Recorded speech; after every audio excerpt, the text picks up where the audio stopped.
प्रिय भक्तगण, आज हम आपको एक कथा का श्रवण करा रहे हैं जिसको सुनने मात्र से आपके जीवन में सुख संपत्ति और धन की वर्षा होगी।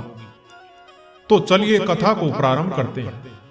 एक जंगल में एक तोता और मैना प्रेम पूर्वक आपस में मिलकर रहा करते थे और मैं बहुत प्रेम था।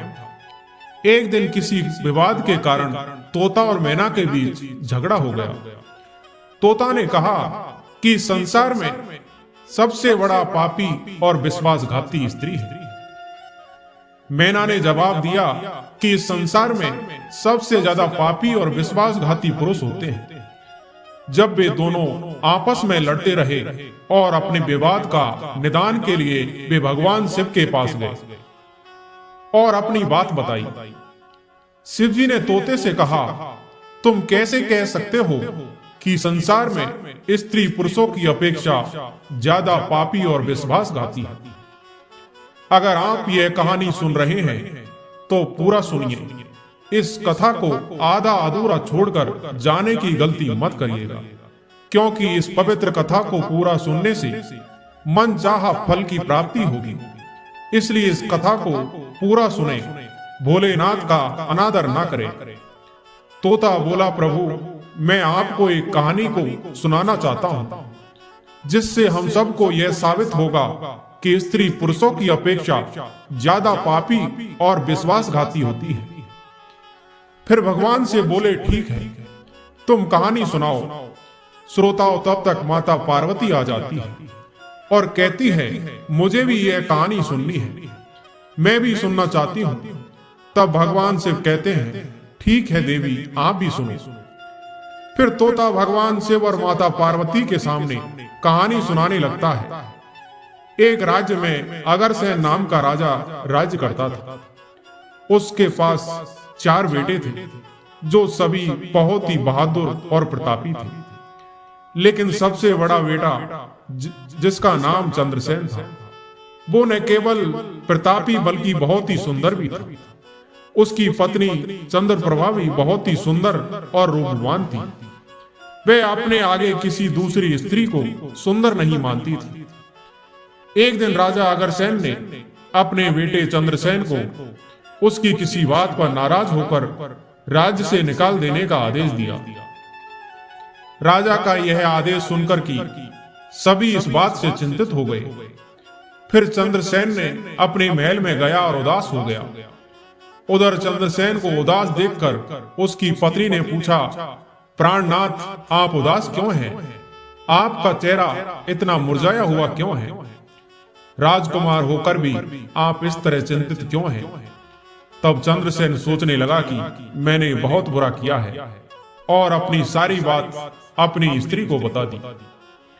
उसी समय उसकी पत्नी मूर्छित हो जाती है। फिर दासियों ने चंद्रप्रभा पर गुलाब का पानी का छिड़काव किया। तब जाकर वो होश में आ गई। अब होश में आकर चंद्रप्रभा ने अपने पति राजकुमार चंद्रसेन से कहा, आप मुझे छोड़कर परदेश चले जाएंगे तो मैं आपके बिना कैसे जी पाऊंगी? मैं भी अब आपके साथ ही चलूंगी। तब राजकुमार चंद्रसेन से कहता है, तुम मेरे साथ कैसे चल सकती हो? क्योंकि दूसरे राज्य में अनेक प्रकार के संकट होते हैं और तुम नरम नाजुक महलों में रहने वाली, महलों के बिना यह कष्ट कैसे बर्दाश्त कर पाओगी? फिर तो राजकुमार चंद्रसेन की बात को सुनकर रानी चंद्रप्रभा कहती है, प्रीतम, जितने भी दुख दूसरे राज्य में आएंगे वो सब हमारे साथ होते हुए सुखी से भी अधिक सुख में लगेंगे। महल के सुख के बिना आपके जंगल के दुखों से भी अधिक डरावने लगेंगे। इसलिए मैं भी आपके साथ चलूंगा। अब तोता कहता है, प्रभु, रानी चंद्रप्रभा की आंखों में आंसू देखकर चंद्रसेन ने मन में सोचा कि वह मेरे बिना नहीं रह सकती, इसलिए मुझे इसको तड़पते हुए छोड़कर चलना सही नहीं होगा। इन सभी बातों को सोचते हुए राजकुमार चंद्रसेन अपनी पत्नी चंद्रप्रभा से कहते हैं, तुम उदास नहीं होना, हम तुम्हें साथ लेकर जाएंगे। इस बात से चंद्रप्रभा खुश हो जाती है और अपने पति के साथ जाने की तैयारी करने लगती। अगली सुबह वे राज्य से बाहर निकलकर एक जंगल में पहुंचते हैं। चलते चलते थक जाते हैं और फिर उन्होंने एक बरगद के वृक्ष के नीचे विश्राम करने का निर्णय लेते हैं। वे बहुत थके हुए थे। ठंडी हवा के झोंकों ने उन्हें नींद तुरंत आ गई। परंतु कुछ देर बाद वहीं पर एक सांप ने रानी को काट लिया। फिर तोता कहता है, प्रभु आगे सुने। सांप के डसते ही रानी तड़पने लगी और चंद्रसेन की आंख खुल गई। तो रानी को तड़पता हुआ देखकर और सांप को जाता हुआ देखकर चंद्रसेन बेचैन हो गए। फिर कुछ देर बाद रानी की मृत्यु हो गई। इस प्रकार मृतक रानी को देखकर चंद्रसेन ऊंचे स्वर में रुदन विलाप करने लगे। उसका रोना धोना सुनकर जंगल के जीव जंतु उसे खाने के लिए वहां आ गए। फिर चंद्रसेन ने मन में सोचा, अब जीवन संगनी ही मर गई है तो मैं अब जीकर क्या करूंगा, और इसी जंगल में अपने प्राण त्याग दूंगा। ऐसा मन में सोचता है। फिर वो रानी की लाश के पास उठ जाता है और जंगल से लकड़ियां इकट्ठी करने लगता है और रो रो कर कहता है कि मैं भी रानी की चिता में जलकर मर जाऊंगा। बस उस समय स्वर्ग से एक देवदूत आता है और उसे रोते हुए देखकर उसके मन में दया आती है। देवदूत राजकुमार चंद्रसेन के पास जाता है और पूछता है, तुम क्यों रो रहे हो? आखिरकार तुम्हारा दुख क्या है?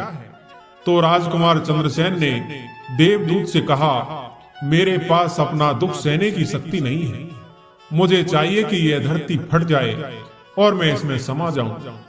फिर देवदूत ने कहा, तुम मुझे अपना हाल बताओ, शायद मैं तुम्हारी मदद कर सकूं।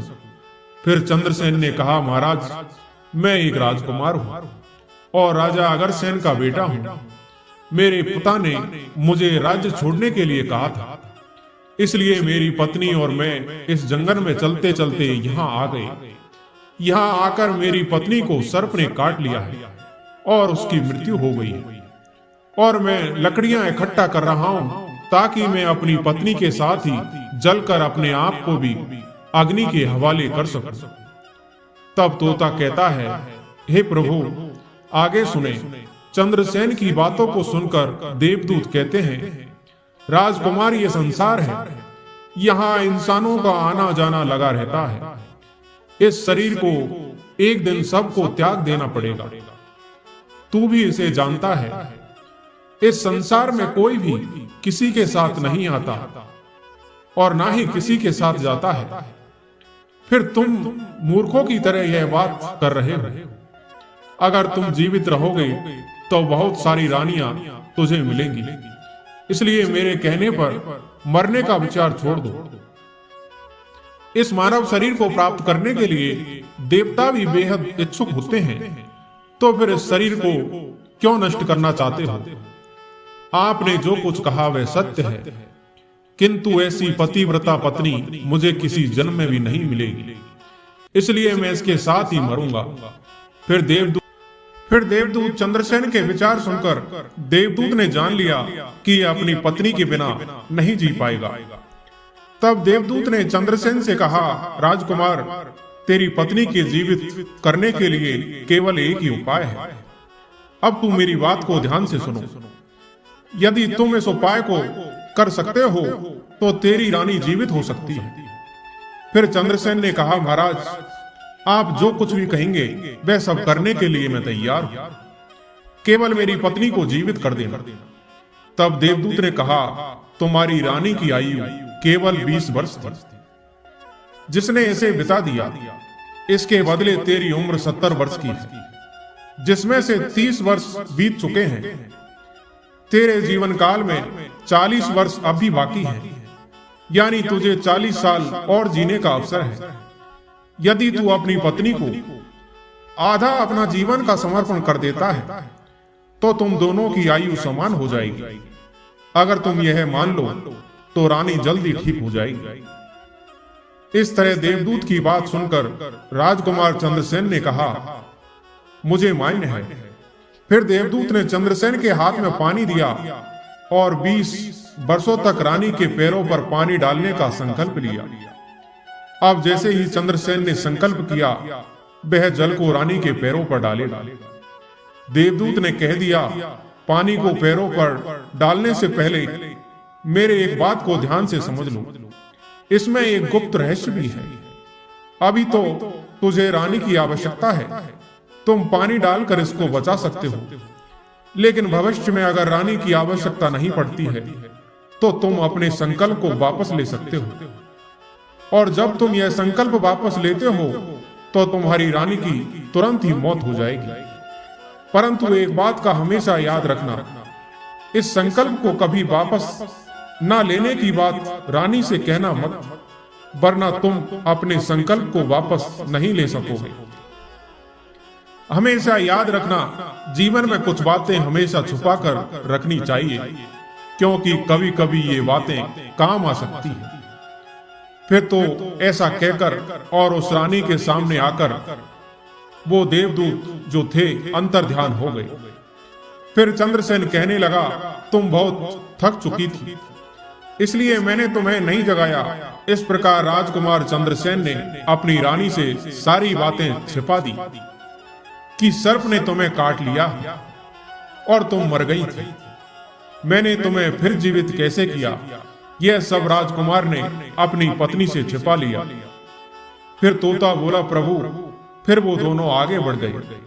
कई दिनों बाद उन्होंने एक बहुत ही सुंदर स्थान देखा। वहां पर एक फकीर की कुटिया थी।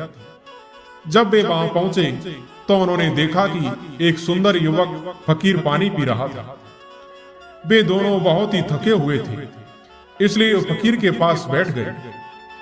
उस समय राजकुमार ने रानी से कहा, रानी, हमें प्यास लगी है, हम कुएं पर जाकर पानी पी आते हैं। अगर तुम भी प्यासी हो तो तुम्हारे लिए भी पानी ले आता हूं। तब राजकुमार की बात को सुनकर रानी ने कहा, मुझे तो प्यास नहीं लगी है, आप जाइए पानी पीकर फिर वापस आए। इसके बाद रानी का जवाब सुनकर राजकुमार चंद्रसेन एक लंबी रस्सी लेकर कुएं की ओर जा रहे हैं।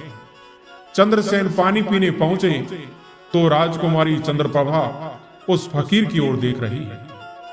चंद्रप्रभा फकीर की सुंदरता को देखकर उस पर मोहित हो गई, अर्थात वह उसको दिल दे बैठी। अब वह फकीर से कह रही है, फकीर साहब, आप यहाँ बहुत खुशी से रहते हैं। फकीर ने कहा, तुम भी मेरे साथ रह सकती हो, लेकिन तुम्हारे पति भी साथ में हैं, तो कैसे तुमको रख सकते हैं। इसके बाद राजकुमारी चंद्रप्रभा ने फकीर के सामने अपनी प्रेम लीला प्रकट की तो फकीर ने कहा, मैं एक उपाय बताता हूँ। तुम अपने पति को जिस कुएं में पानी पीने गया है, तुम उसी कुएं में धकेल देना, फिर जो होगा हम देख लेंगे। फिर तो फकीर की बात सुन के चंद्रप्रभा ने कहा, ठीक है, मैं ऐसा ही करूंगी।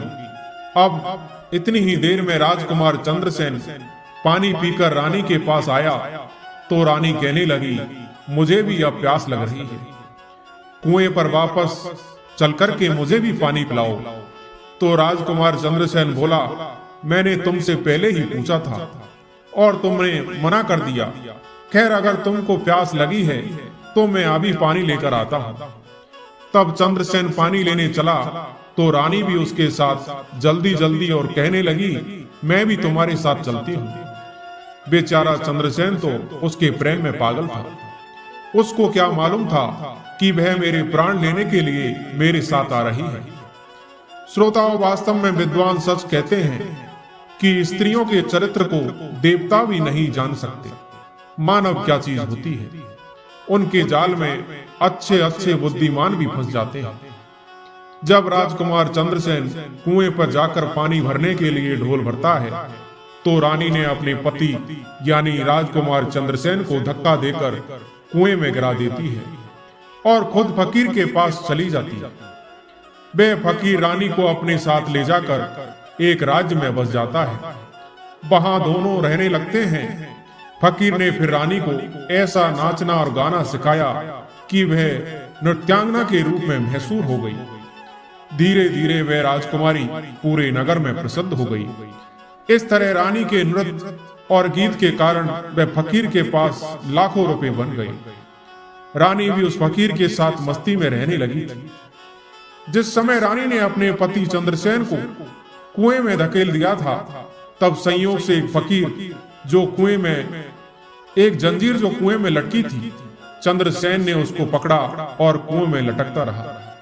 ईश्वर को याद करते हुए वो सोचने लगा, क्या यही मेरे प्यार की सजा है? और कुछ समय बाद बंजारों का एक काफिला वहां आया। काफिले में से एक बंजारा ढोल लेकर कुएं का पानी भरने गया। जब उसने पानी में ढोल डाला, तब चंद्रसेन ने उसका ढोल हाथ से पकड़ लिया। बंजारा ये देखकर चौंक गया और पूछा, तुम कौन हो? राजकुमार चंद्रसेन ने कहा, भाई मैं आफत का मारा हूं, मुझे यहां से निकालो और मेरी जान बचाओ। मैं सारी जिंदगी आपके उपकार को नहीं भूलूंगा। और ऐसा कहकर के राजकुमार बंजारे से प्रार्थना करने लगा। फिर तो राजकुमार चंद्रसेन के दुख को देख करके उस बंजारे को उस पर दया आ गई और उसने चंद्रसेन को कुएं से बाहर निकाल लिया और फिर पूछा, ए भाई, तुम कौन हो? तुम इस कुएं में कैसे गिरे? तुम मुझे अपना हाल बताओ। तब चंद्रसेन ने कहा, भाई मैं अपना हाल आपसे कैसे कहूं? जो मुश्किल में है मेरे साथ हुई है, भगवान ना करे किसी के साथ ऐसा हो। फिर चंद्रसेन ने कहा, यदि तुम मुझसे जानना ही चाहते हो तो मैं आपको अपनी कहानी सुनाता हूं। मैं एक राजकुमार हूं। मेरे पिता ने मुझे राज्य से निकाल दिया था, इसलिए मैं अपनी प्रिय पत्नी के साथ एक जंगल में पहुंच गया। मेरी पत्नी और मैं एक दूसरे से बहुत प्यार करते थे। जंगल में एक सांप ने मेरी पत्नी को काट लिया, जिससे उसकी मृत्यु हो गई। मैं जब अपनी पत्नी के साथ मरने जा रहा था, तब एक देवदूत ने मुझ पर दया की और मेरी आयु के 20 वर्ष मेरी पत्नी को देने के बाद उसे पुनः जीवित कर दिया। फिर हम उस जंगल से आगे बढ़े। कुछ दिनों बाद हम एक स्थान पर पहुंचे जहां एक फकीर का डेरा था। मुझे प्यास लगी। मैं पानी पीने के लिए जब मैं वापस आया तो मेरी पत्नी ने मुझसे कहा कि उसको भी प्यास लगी है, मुझे भी पानी पिलाओ। और इसी तरह कहकर मेरी पत्नी मेरे साथ उस कुएं पर गई। मैं कुएं से पानी निकाल रहा था तो उसने मुझे पीछे से धक्का दिया। कुएं में लटकी हुई एक जंजीर मेरे हाथ में आ गई, जिससे मैं कुएं में गिरने से बचा। और फिर जब आप आए तो मैंने आपको आवाज दी, जिसके बाद आपने मुझे कुएं से बाहर निकाला। अब तोता बोला, प्रभु। इस प्रकार राजकुमार चंद्रसेन ने दुखी मन से सारा हाल उस बंजारे से कह दिया और फिर अपनी व्यथा सुनाकर चंद्रसेन चुप हो गए। उधर बंजारे ने उसकी बात को सुना और रानी की करतूत सुनकर दुखी होकर कहा कि स्त्रियों का चरित्र भगवान भी नहीं समझ सकते तो मनुष्य कैसे समझ सकता है। बोलकर ऐसे कहकर बंजारा ने चंद्रसेन को सिर पर हाथ फेरा और कहा, तुम चिंता मत करो, भगवान बड़े दयालु है, वह तुम्हारी सहायता करेंगे। फिर उसने और कहा, तुम चाहो तो हमारे साथ कुछ दिन रुक सकते हो। राजकुमार चंद्रसेन ने उन बंजारों के साथ रहने को सहमत हो गया। फिर उनकी सहायता से वह कुछ दिनों बाद उसी राज्य में पहुंचा जहां उसकी पत्नी चंद्रप्रभा और वह फकीर रह रहे थे। उस राज्य को देखकर उसने बंजारा से कहा, भाई मेरी इच्छा है कि मैं कुछ दिन इस राज्य में रहूं। तब बंजारे ने कहा, आप जैसे चाहें, मुझे कोई आपत्ति नहीं है। फिर राजकुमार चंद्रसेन जो बंजारे से विदा होकर उस राज्य में आया, काम की तलाश में घूमने लगा। कुछ दिनों बाद राजकुमार की मेहनत परिश्रम देखकर उसे एक बड़े व्यापारी ने अपने पास नौकरी पर रख लिया। इस तरह राजकुमार चंद्रसेन ने उस व्यापारी के पास रहना शुरू किया और बड़ी मेहनत और प्यार से अपने कर्तव्यों का निर्वाह करना शुरू किया। यह देखकर उस व्यापारी ने चंद्रसेन को बड़ा सम्मान दिया और उसे अपने यहाँ मुनीम बना लिया। और इस तरीके से राजकुमार चंद्रसेन के दिन बड़ी खुशी खुशी गुजरने लगे। अब एक दिन नगर के राजा ने यहाँ चंद्रप्रभा के नृत्य का आयोजन हुआ। राजा ने उस शहर के सभी बड़े व्यापारी और सेठों को अपने यहाँ नृत्य देखने के लिए आमंत्रित किया।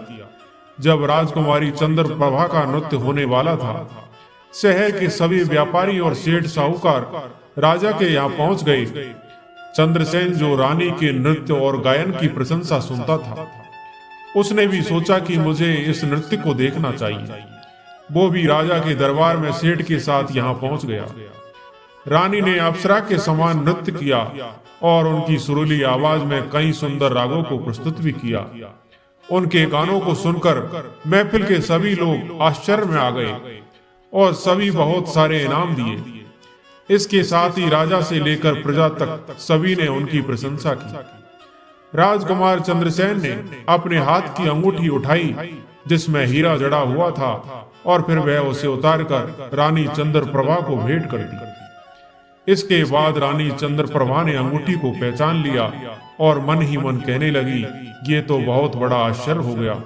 मेरा पति जिंदा है और यहाँ पहुंच गए हैं। अब वह मुझे छोड़ेगा नहीं, इसलिए मुझे कुछ ऐसा करना चाहिए जिससे वो मारा जा सके। उसने मन में सोचा, अब मैं यहाँ के राजा को एक सुरीला गाना और नृत्य कर सुनाऊंगी जिससे वह खुश होकर मुझसे कुछ मांगने के लिए बोलेगा। तब मैं राजा के आदेश से उन्हें मरवा दूंगी। इसके बाद राजकुमारी चंद्रप्रभा ने एक सुरीला गाना और नृत्य राजा को सुनाया। रानी की इस बसंत की बहार को सुनकर राजा खुश हुआ। वह चंद्रप्रभा से बोले, मैं तुम पर बहुत खुश हूँ, तुम मुझसे क्या मांगती हो?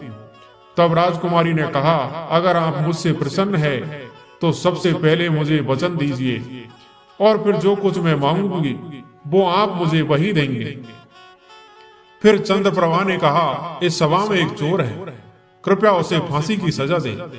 राजा ने कहा, तुम उस चोर को मेरे सामने लाओ। रानी ने उसका हाथ पकड़ा और उससे राजा के सामने ले गई।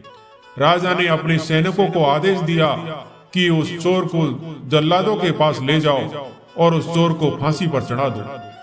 इसी बीच चंद्रसेन का सेठ भी वहां पहुंचा। वह डर कर चंद्रसेन के पास गया और पूछा, तुमने क्या चुराया इसका जिसके कारण वह तुझे मारना चाहती है? चंद्रसेन ने अपने मालिक से कहा, मालिक, मैंने कुछ नहीं चुराया है, बस आप इस राजा को केवल यह बता दो कि वह मेरी दो बातें सुन ले, इससे मेरी जान बच सकेगी।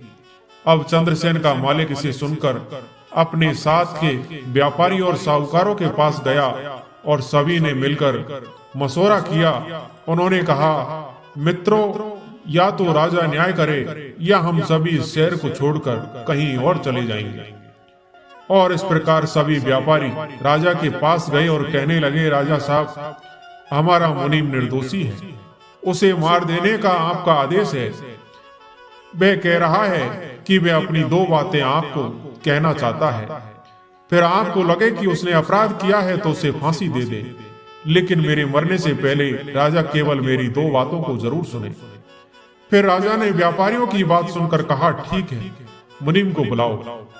चंद्रसेन को लेकर राजा के सामने लाया गया और राजा ने कहा, तुम जो कुछ कहना चाहते हो वो मेरे सामने कहो।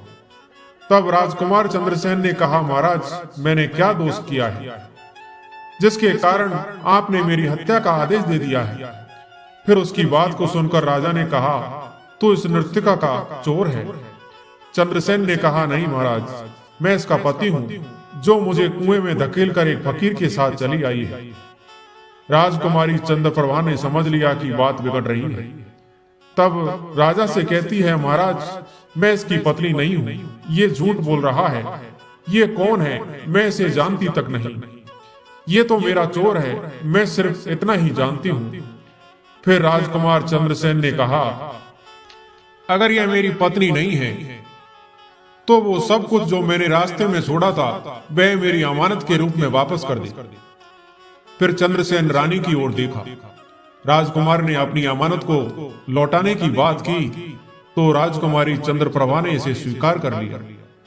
तब चंद्रसेन ने कहा, अच्छा, अब तुम अपने हाथों में पानी लो, हमारा न्याय इसी सभा में होगा। पानी लेकर वह जमीन पर रखा और कहा, वह वस्तु जो मेरे पास रास्ते में दी गई थी अब मैं वापस कर रहा हूँ। रानी ने भी पानी लिया और कहा, जो वस्तु इसने मुझे रास्ते में दी थी मैं अब वापस कर रही हूँ।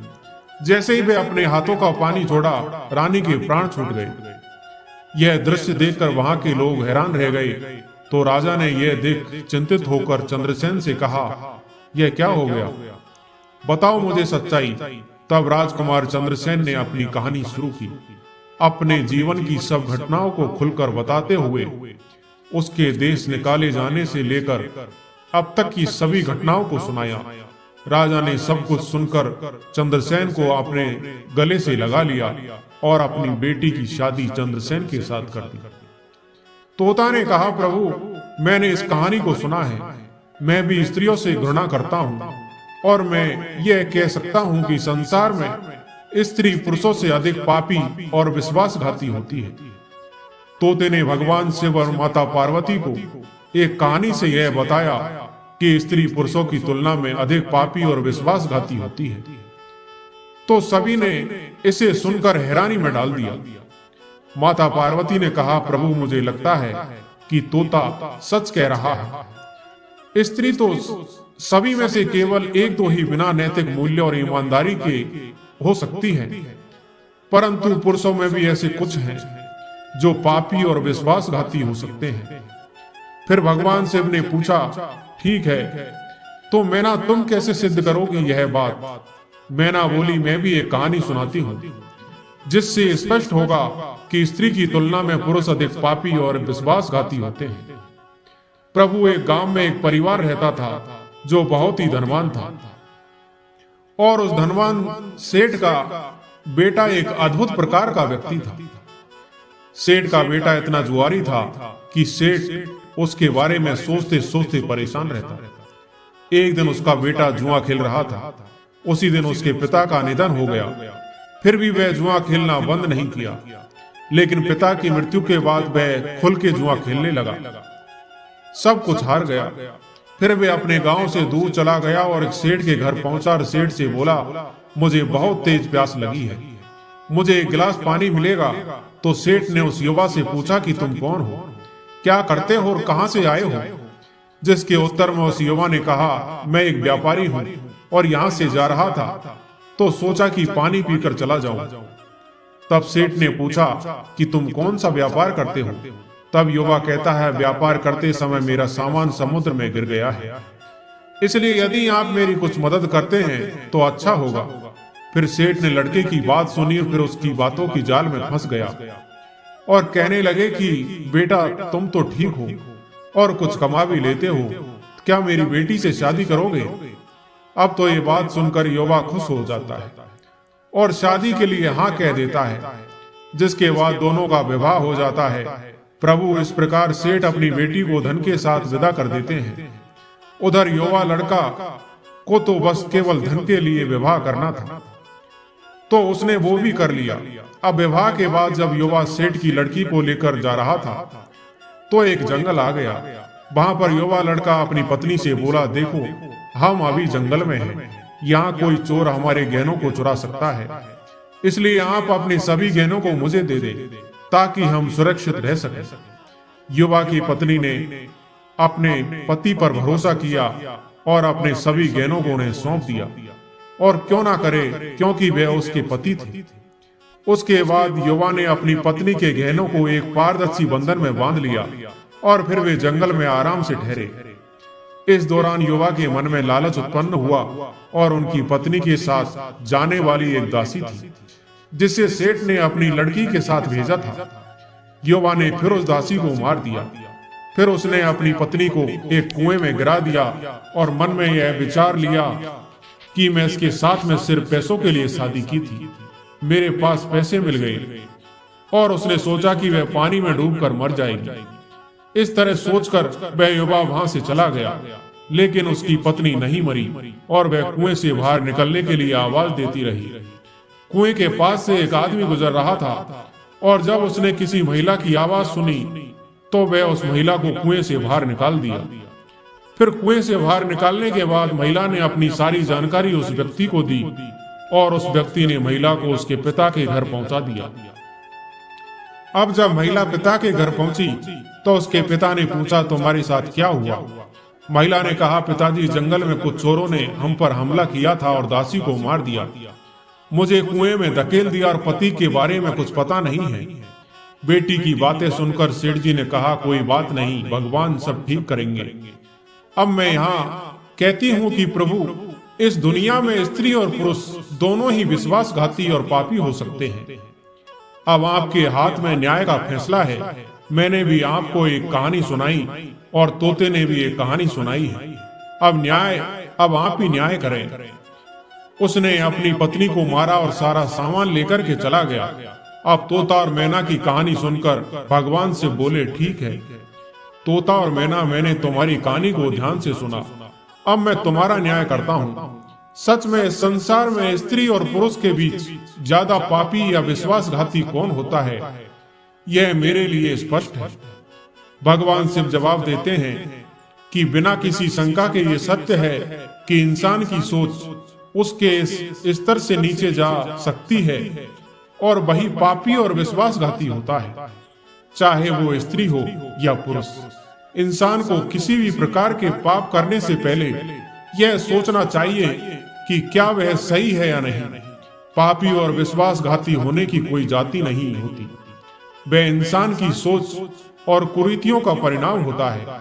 वास्तव में इंसान की सोच उसके स्तर से नीचे जा सकती है और यही पापी और विश्वासघाती बना देता है।